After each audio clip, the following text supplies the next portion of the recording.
Sir, you need to calm down. I am perfectly calm, madam. Sir, you need to calm down. I am perfectly calm, madam. When Black CEO David Cole was humiliated on Flight 227, stripped of his VIP seat and told he didn't belong, he faced systemic racism, sparking a chain of betrayal, silence, and abuse of power, from the attendants who mocked him, to the executives who dismissed his complaint, to the boardroom where his voice was treated as an inconvenience. But when Clara, a quiet ally, secretly recorded the shocking conversations of the airline's leaders, David returned with undeniable proof, confronting them in public, exposing their lies in front of journalists, and finally delivering poetic justice by firing the entire crew responsible for his humiliation, proving that dignity cannot be stripped away, that silence can be shattered, and that the fight for respect carries a power strong enough to bring empires down. The cabin smelled of leather and polished chrome, a quiet hum of privilege filling the air. First-class passengers reclined with champagne, silk pillows tucked neatly behind their necks. David Cole adjusted his tie, slipping into seat 1A, the VIP spot at the front. He had earned this through more than wealth, through a decade of relentless work, through contracts that had reshaped industries. Yet, as he sat, he felt eyes linger longer than usual. A flight attendant approached, her smile sharp as glass. "Sir, I believe this seat is reserved." David's brow furrowed. "My ticket says 1A. Her smile didn't waver. "Perhaps a mistake. If you'll kindly relocate, we can sort this out." He leaned back, calm but steady. "There's no mistake." Passengers shifted, some pretending not to listen, others already anticipating drama. A man in a designer blazer, pale, smug, entitled, rose from 2 rows back. "That's my seat," he declared, voice booming as though rehearsed.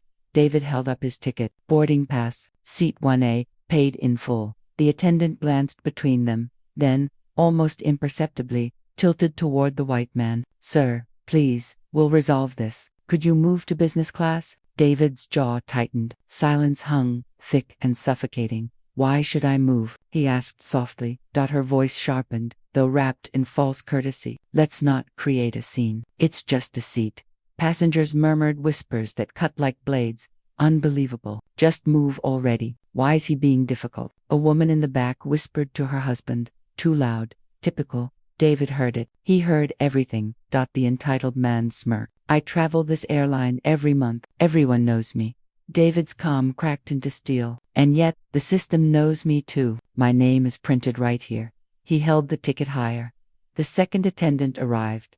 Voice clipped, rehearsed. "Sir, either you relocate voluntarily, or we'll have to involve security." Gasps fluttered through the cabin. David closed his eyes for a moment, breathing slow, controlled. Years of boardrooms had taught him restraint, but nothing restrained the sting of humiliation in front of strangers.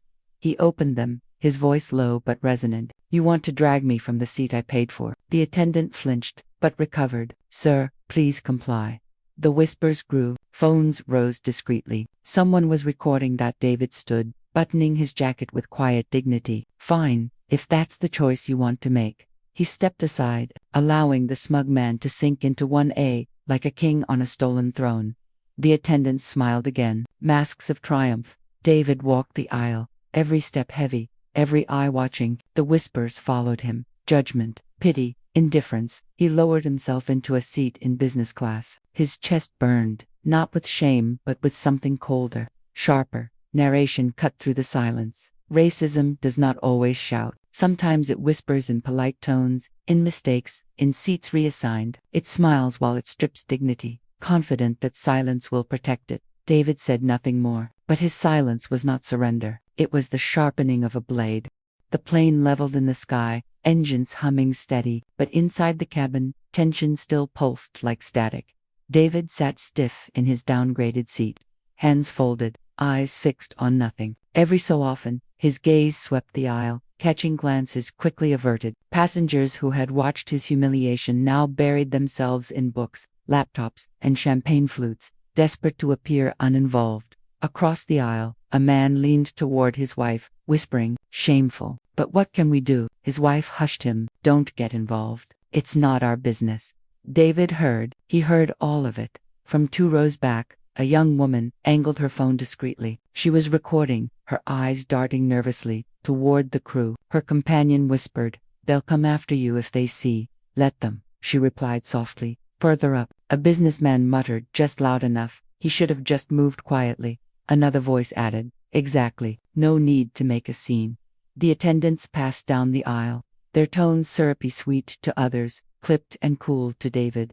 Their body language spoke volumes. "You're not welcome. You don't belong." One attendant leaned toward her colleague, unaware David could hear. "People like him always push boundaries." The other chuckled. "He should be grateful he's on the plane at all." David's hand curled into a fist, then relaxed. His silence wasn't weakness, it was observation. Narration framed the moment. This is how injustice survives, not only in the cruelty of the few, but in the silence of the many. Eyes turn away, voices shrink, and prejudice breathes easy in the absence of resistance. The young woman with the phone leaned forward, whispering across the aisle, "Sir, I saw everything. I'm recording." David turned, meeting her eyes. They held quiet fire. "Thank you," he said simply. The man beside her shifted uncomfortably. "Don't get involved, Mia. This isn't worth it." Her jaw set. "Truth is always worth it." A ripple of turbulence shook the cabin, but the real shaking came from beneath the surface: guilt, complicity, unease. One older passenger, after a long pause, leaned toward David, his voice cracked with discomfort. "I'm sorry about what happened." David studied him, sorry, but silent. The man's face flushed. He said nothing more. The rest of the flight passed in muted tension. Every interaction carried weight. The deliberate avoidance, the whispered apologies, the subtle disdain. When the attendants passed with drinks, one offered David water without eye contact. Her voice flat. "Here." David took it, his gaze unblinking. "Thank you." The words sounded polite, but beneath them, they rang like iron. Passengers shifted again, uneasy, because deep down, they knew the silence they wore like armor was really complicity. Narration closed the chapter. History is not only written by those who act, but also by those who look away. Tonight, silence has taken its side, but silence cannot last forever. David's jaw tightened as he stared ahead. He would not forget, neither would the cameras hidden in quiet hands. The plane touched down with a soft jolt, brakes humming as it slowed along the runway. Passengers stirred, stretching, gathering their belongings. The hum of casual chatter filled the cabin again, as though nothing extraordinary had happened. But David Cole sat in silence, his expression unreadable. His humiliation still hung in the air, though the crew carried themselves with smug relief, believing the ordeal had been buried with polite smiles. As the seatbelt light blinked off, the white passenger in 1A rose first, smirking, brushing imaginary lint from his blazer. He strutted forward, basking in his hollow victory. The attendants flanked him with courtesy, voices dripping with practiced warmth.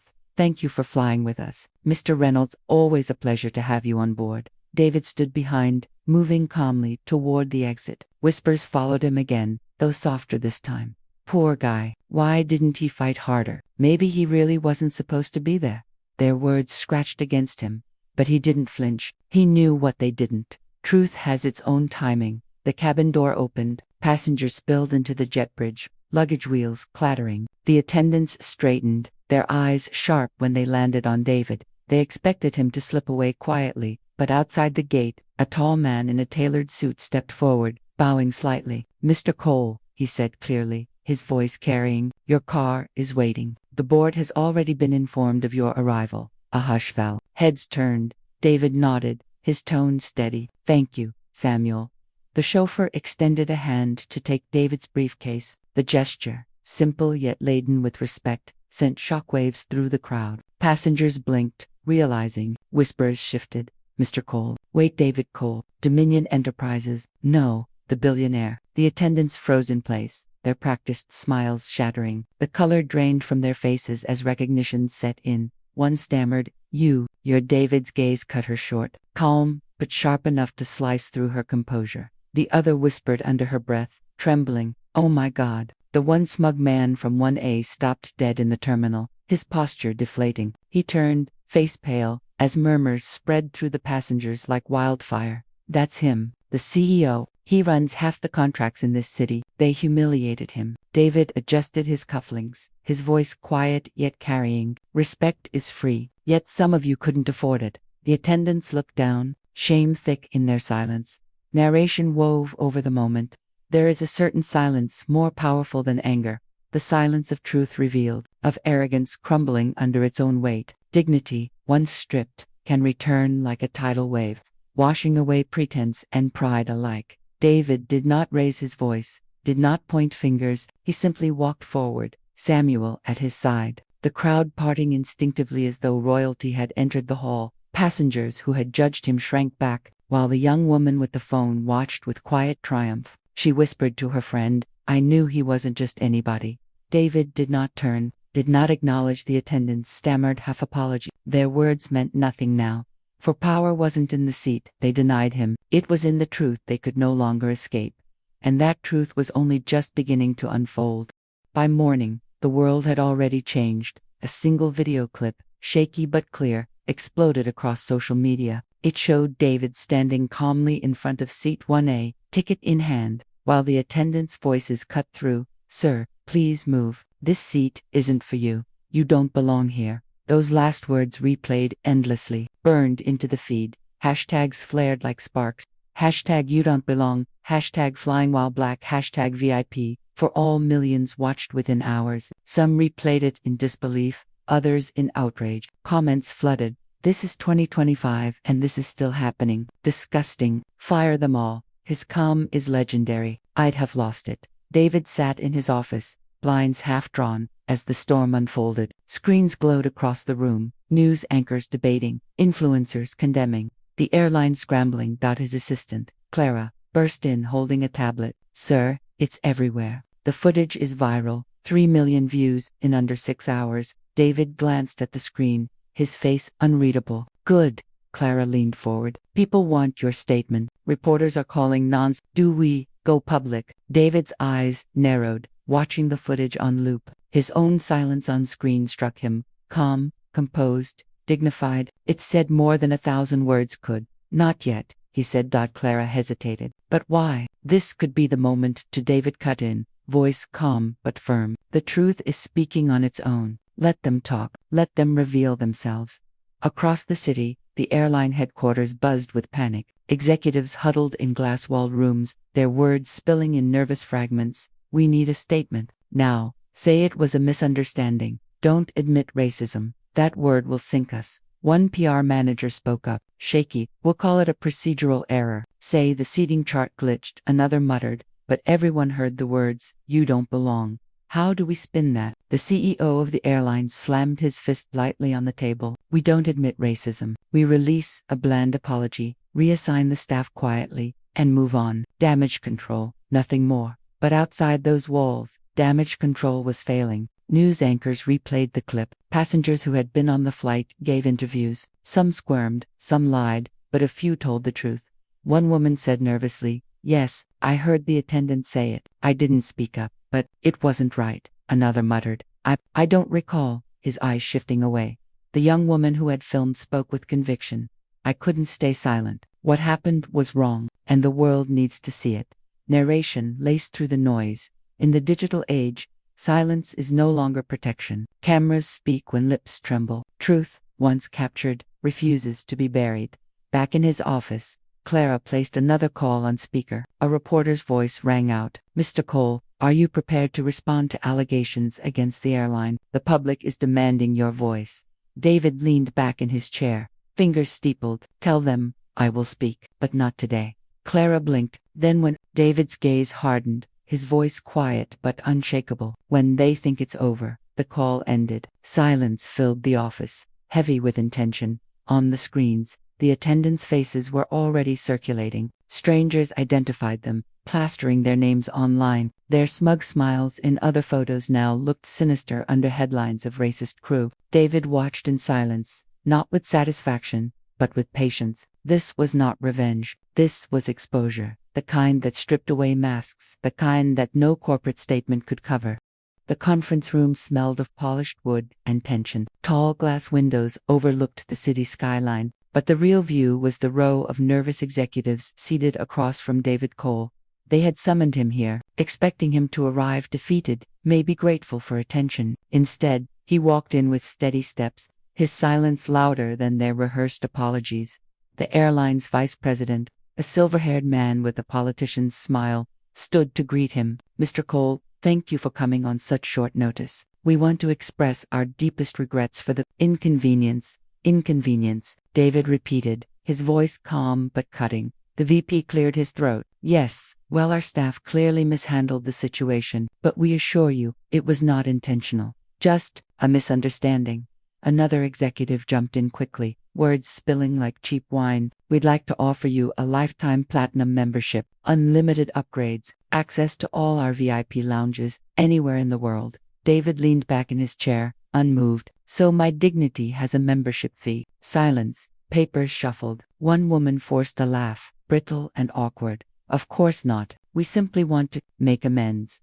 Clara, seated at David's side, tapped her pen against her notepad but said nothing. Her eyes tracked every nervous flicker across their faces. David's voice stayed calm, his cadence slow. "You dragged me from a seat I paid for. You told me I didn't belong, and now you're telling me it's a clerical error." The VP's smile faltered. "Words can be misinterpreted. You know how recordings can distort intent." David's eyes narrowed, sharp as a blade. The world heard them clearly. One executive leaned forward, voice low, as if confiding. "Mr. Cole, with respect, let's handle this quietly. Public feuds never end well. Think of your reputation, your company's image." David studied him, then gave a small, humorless smile. "My reputation." He paused. "It wasn't my voice in that recording. It wasn't my words trending across the globe. Your crew did that all on their own." The room stilled.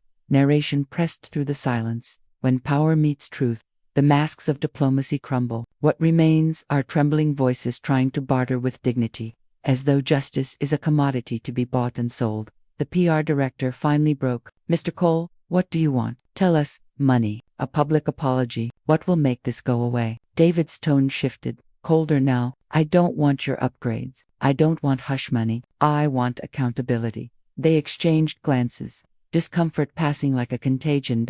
David leaned forward, voice steady, final. "And understand this. I am not just a passenger. Dominion Enterprises owns contracts with your largest investors, the people who keep your airline afloat." The VP blanched, color draining from his face. "You what?" David's gaze didn't waver. "You wanted me to move from a seat you thought I didn't deserve. But the truth is, I already own more of this airline than you do."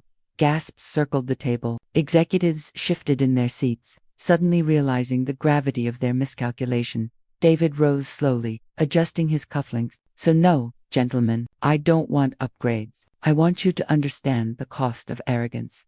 Without waiting for their response, he walked toward the door. Clara followed, her heels clicking against the polished floor. Each step a drumbeat of finality. Behind them, silence suffocated the room. The boardroom was cloaked in unease, not the performative unease of executives rehearsing apologies, but the raw kind, the fear that comes when power feels threatened. Around a long mahogany table, the airline's board members argued, voices overlapping, faces tight with calculation. "We can't fire them all," one man snapped, admitting racism. "That's suicide for the brand."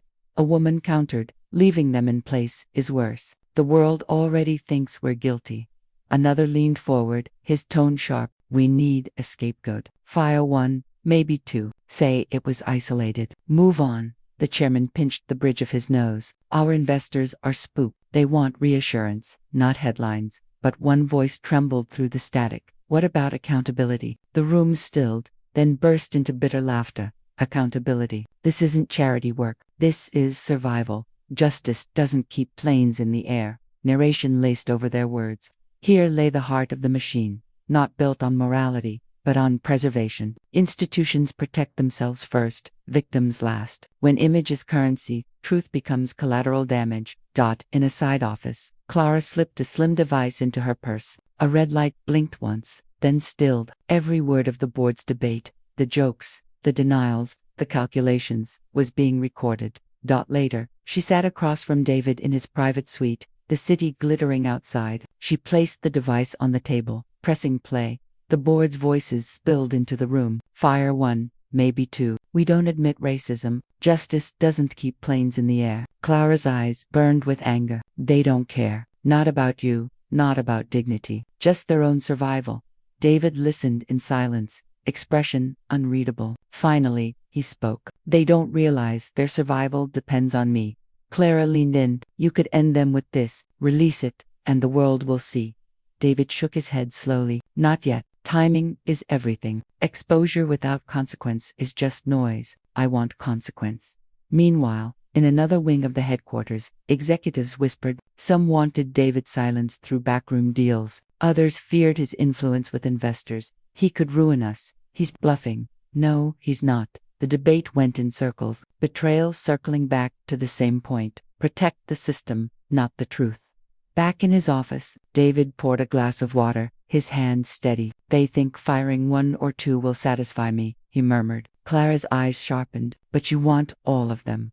David's gaze turned toward the skyline. His voice dropped, soft but laced with steel. I don't want revenge. I want a lesson written in bold letters across the world. Dignity is not negotiable. Narration cut in. Final and deliberate systems bend only when forced. Betrayal at the top is not an accident, it is design. But designs, once revealed, can be dismantled. And David was already preparing the blow that would dismantle theirs. The ballroom was staged to perfection. Bright banners bearing the airline's logo draped across the walls, cameras lined the back, and executives rehearsed their contrition like actors before a play. Rows of journalists filled the seats, pens poised, microphones ready. The press event had been called to repair the brand. The CEO stepped up to the podium, voice smooth as silk. Ladies and gentlemen, thank you for being here. We deeply regret the recent misunderstanding on Flight 227. Our company is committed to respect, and the doors at the back opened. Every head turned. David Cole walked in, his stride deliberate, silence following him like a shadow. Clara followed, carrying a slim case. The cameras shifted instantly, lenses tracking him instead of the stage. The CEO faltered committed to ongoing dialogue. David didn't sit. He walked straight to the front, his presence bending the room's energy. He didn't need to raise his voice. The silence was his amplifier. He stood at the podium beside the CEO, whose nervous smile froze. David's voice carried, calm but heavy. I was told I didn't belong in a VIP seat. Today, I tell you, those words belong to history, not our future. The crowd stirred, murmurs rippling. Cameras zoomed closer. David gestured to Clara. She set the case on the podium, opened it, and pressed a button. The recording played. Fire 1, maybe 2. We don't admit racism. Justice doesn't keep planes in the air. Gasps echoed through the room. Reporters scribbled furiously. Camera zoomed tighter. Executives on stage stiffened, faces pale. David let the words linger, every syllable a blade. Those are not the voices of accountability, he said softly. Those are the voices of betrayal. One board member tried to interject, voice trembling. Mr. Cole. This is David's hand lifted, silencing him without effort. You asked for silence. You counted on it. But silence has ended. The crowd erupted in flashes. Reporters shouting questions over one another. Mr. Cole, are you demanding resignations? Do you plan legal action? Will you settle? David's voice cut through like a bell. I am not here for settlements. I am here for truth, and truth demands consequence. The attendants from Flight 227, seated at the side of the room, looked stricken. Their eyes darted, searching for protection, but none came. The very system that had shielded them now abandoned them under the glare of exposure. Narration slid over the chaos. When truth walks into the light, shadows scatter. What once thrived in whispers collapses beneath the weight of public witness. The CEO tried to regain control, voice cracking. We have always valued diversity. David turned, his gaze pinning him in place. Diversity is not a brochure. Respect is not a slogan. It is action. The room hushed again, the weight of his words dropping like stones in water. David stepped back from the podium, eyes sweeping the sea of cameras. His final words, steady and unshakable, cut the room open. I was told I didn't belong, but I do, and so does every person stripped of dignity by systems built on arrogance. Today, we draw the line. Applause thundered from some corners. Others sat frozen, stunned. The journalists surged forward, shouting more questions. The executives huddled, Panic etched across their faces. The attendants trembled. David turned, walking out as he had entered, deliberate, calm, unstoppable. Clara followed, the case still in her hands, and behind them, the airline's empire began to crack in real time.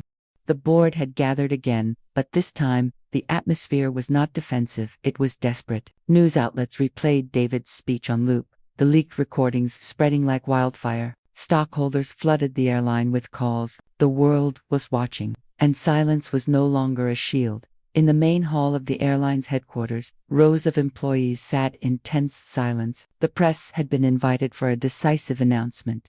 Executives shuffled nervously on stage, sweat beading at their temples. Then David entered, not as a guest, not as a victim, but as a man in control. His presence silenced the room more effectively than any gavel could. Clara followed close behind, carrying the same case that had exposed them days earlier. He approached the podium. I was told to move from a seat I paid for. I was told I didn't belong. He paused, eyes scanning the room. Today, we answer that insult with accountability. Gasps rippled across the crowd as the attendants from Flight 227 were ushered to the side of the stage. They looked pale, their hands trembling. One of them whispered, voice barely audible, "Please, we didn't mean." David cut him off with calm finality. You meant every word. You believed every gesture. And you thought silence would protect you. The first attendant stammered, "We were following procedure." David's eyes locked on him. Racism is not procedure.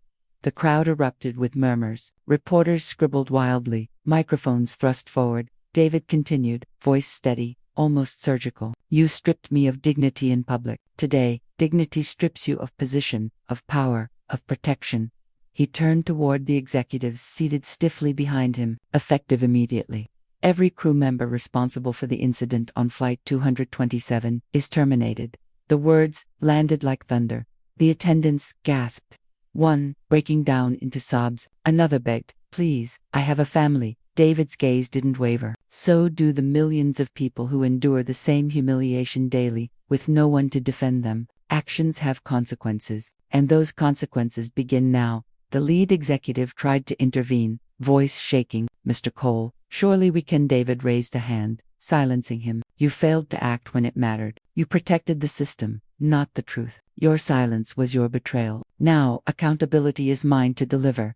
Applause began, hesitant at first, then growing. A rising tide of approval from employees who had long endured similar indignities. Some stood, clapping louder, their voices breaking through the tension. The attendants' faces ashen, were escorted off stage. David turned back to the audience, his voice resonant. This is not revenge. This is justice. This is a warning to every institution that hides behind policy and procedure to mask prejudice. Dignity is not negotiable. Not mine. Not yours. Not anyone's. Narration wove through the moment. Poetic justice is not cruelty. It is balance. It is the universe reclaiming order from arrogance, and sometimes it arrives in a voice calm enough to shake empires. Reporters surged forward with questions, but David raised his voice one final time. Today, we draw a line. The seat you strip from one man is the seat you strip from humanity itself. That ends here. The applause now thundered, cameras flashing, the sound of a world awakening echoing through the hall.